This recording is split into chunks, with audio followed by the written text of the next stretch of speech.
What do you think about this Jonathan Van kid? Am I getting his name Joshua right? Van. Joshua Van. Sorry, Joshua. What do you think about him? That was like the first proper fight that I watched. I heard good things, and then I seen a couple of highlights. I'm like, oh man, did you watch him 3 weeks ago when he fought? I ended up seeing the highlights of that. Yeah. But then I knew how good Royval is. But then I ended up picking Joshua Van just because I'm just like, man, just momentum right now, just on a tear. I'm like, I think he's going to get it done. And, you know, big week, international fight week. He'll just turn it on, and oh man, did they turn that on? How was that, mate? That was, I reckon that's probably the best fight I've ever seen. Dude, it was unbelievable. I mean, if you haven't seen it, like, I recommend watching it because, and I'm excited to talk to you about it specifically because what I thought that he did so well, and this is something that you've had to do well in your career, is like timing. He's not a tall guy and he doesn't have long arms. Like, you actually have a lot of reach. I think that's what people don't realize about you. We'll get back to that. Yeah. Okay. but like his ability to counter. First of all, almost the entire fight was just striking, and very few kicks thrown, and it was this like impeccable timing and counters that he was doing. And Royval's long, kind of tall for the division, like quick jab. But like, what were you seeing with this Van kid? Like, that's why I can't wait to watch it back, like strategically. Just watch it on like a TV, you know, and then they'll give you all the better camera angles. But exactly what you were saying. Joshua Van, especially early, he was like, he was just waiting, he's patient. And Royval was using that jab, doing that very nicely. And they're just waiting for the right time to go. Or when he did decide to go first, he was really good at still bridging the gap. Yeah. Well, as you were saying, he is short, but he understands the distance. If he wants to jab his way in, or when he wants to commit, he does the work for me when he comes in. I'm going to make him pay. And he's quick. He can just do it like mid combo. The guy's firing. He's just going boom, boom, already three piece, like halfway through. Great balance. Oh, mate, it's incredible. And then even his when he chose to go forward or go first, he did a great job of even bridging the gap to, you know, how he. What was he doing to close the gap when he was just a bridge, rather than me just stepping with as you did a bit of boxing, back foot, and you're just sort of stepping that front foot in. Yeah, bridging's gonna be more of a leap. You're gonna leap everything, so your whole base has to go further. Yeah, I'm that little bit further back.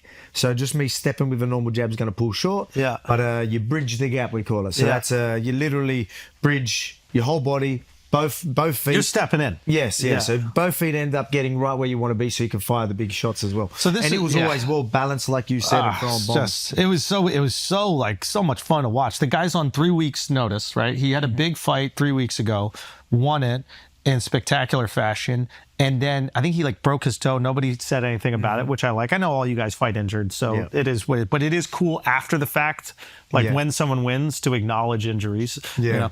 But a thing I've noticed that's different, obviously, from MMA and boxing is like boxing is closer because you don't have to worry about the legs. Right? So the fight is a little bit closer. Like MMA there's a little bit more distance. Yeah. So when you are bridging the gap, like you said, when you're committing, you're really putting yourself in the lion's den, which you have to do because everybody you fight is fucking 6 feet tall. Exactly. Right? Yep.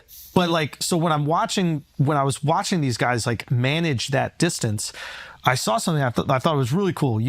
A lot of times in boxing, you'll see like a pull counter. Like Floyd was magnificent at this, right? Like a jab comes in, you'll embrace the jab. You'll even kind of step back a little, not even step back, but like lean back and then throw the right on top. It looked like Van was moving into the jab. Yep. Like he wasn't even stepping back. And I imagine like in your career, you've had to kind of submit to that situation as well, where it's like the only way you're closing that gap is if you're moving into the punch that's coming at you. Yeah. Well, it depends on who you got. Like you were just saying with him, he did a great job of still being in a position where he could, hope that jab misses or whatever it is. But you're right, he would usually throw, I think from what I remember, it was like a hook even, as he was throwing the jab, boom, boom, boom, and then just be like a free piece as he was coming in, which was pretty impressive to land a hook in that sort of, where he was positioned. But with myself, like with the last You're fight. making money, bro. I saw that. He's making money. Hublot, Oh, it's a Hublot. Okay. I thought you had the reserve meal. Okay. But for me, like with the last one, I had Diego Lopez, who's very similar, where he won't Like he won't even try and dodge your punch. And he's swinging. He's Most people that want to counter, they're going to try and slip the punch and fire at the same time, if that makes sense. Where he was just, I'm just going to, as soon as you go, I'm just all offense. Yeah. I don't care about defense one bit, which makes them dangerous. Yeah. But obviously they can be hittable. But he had a good chin.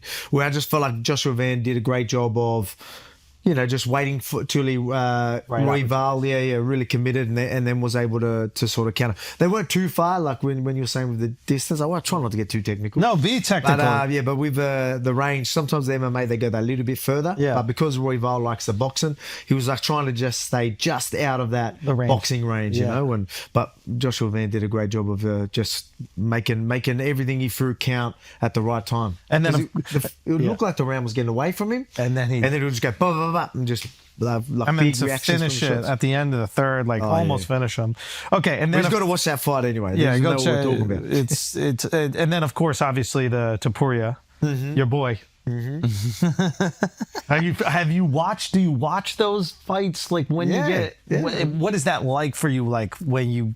I don't even know how to ask you these questions. Like when you get caught, like what is that when you're rewatching it? Can you separate yourself from it and just look at it technically and be like, oof, I shouldn't have been in it? Definitely. That's the only way I sort of look at it. Like, obviously you understand Ilia's power, but with that fight you're talking about, or even with the Islam fight, the second one with the 2 knockouts, I just look at I should have done this, should have done that. They're pretty obvious to me anyway. So it's the second easier. Islam fight, I feel like your hand's here, and he clips the top. Exactly. I'm not. He earned that position. He earned that knockout. But to me, that was I'm not. It's not luck at all. It's skill, etc. But I would say positioning wise, it's not like you were grotesquely out of position in that moment that you got caught. Well, no, exactly. Well, the difference with that fight and the first fight, I will try and. I was being a bit more clever when I wanted to get into range, and I didn't want to just walk forward. On first fight or second? In the first fight. Right. In the second fight, short notice, very very short notice. Yeah. So I was like, all right, I can't just sit back and sort of just wait around and win rounds. I don't, I'm not going to win 5 rounds against Islam right now. I didn't back myself because I didn't have the camp. It was 11 days. So I'm like, you're saying cardio-wise. Cardio-wise, I'm like, I'm not going to win a 5 decision against Islam. Well, the chances are a lot slimmer because I'm not going to be as fit as I'd like to be. So you were looking to get him out of there. So that's what I wanted. So I was like, all right, I'm going to press. That's why I'm going to come into range. So it means I'm going to be in range to be hit more. Yeah. I knew that he would be kicking. I knew that he would spam the kicks, especially because I was going to come forward like that. And even when he was kicking, I knew he was going to still go up. You're right. So I knew that was going to come. But it was just what I hated about that is because I told myself, and this is, I guess, how I am, and I guess you need this sort of mindset and be able to do this. Whatever decision I make, that's it. I'm locking. I'm going to. I'm committing to that. Yeah, and I'm going to tell myself, and I'm going to believe it, and I'm going to be delusional in a sense where that's I can be. This is going to be the most dangerous I've ever been because I'm going out there to take his head off. Haven't had a camp. I reckon this makes me more dangerous, and I believed it. Yeah. And then I go out there, and I couldn't even pull the trigger. And when I say, I couldn't pull the trigger, right? I'm sitting there, and I'm like, it makes sense, right? You didn't have it much of a camp. Barely any sparring, and then so your timing's just not going to be there. So I wanted to be I'm going to be in his face and then just let the hands go and I'll catch him. So while I was there, and then I just could not let him go. So here I am. I just felt like I'm just standing in front of him waiting for something to happen, right? And then he was going body. I'm even telling myself he's going to go high. He's going to go high. Wait for it, and then still just. Next minute, I'm like, oh fuck, I was still. It's weird because I was gone, but knew exactly what was happening. If that did you have the vision wobble? No, not really. It was I don't know if it sort of went dark, and then it was a loud noise. I remember just like this weird noise like that, and I remember it's hard to explain. But then I've known, oh no, I'm rocked. I remember, I'm like, no, try and survive. Next minute I'm on the ground, try and survive. I don't think my body was doing what I wanted to do. Yeah. And next minute I'm just wobbling around like this. But yeah, that's the game we played. Yeah.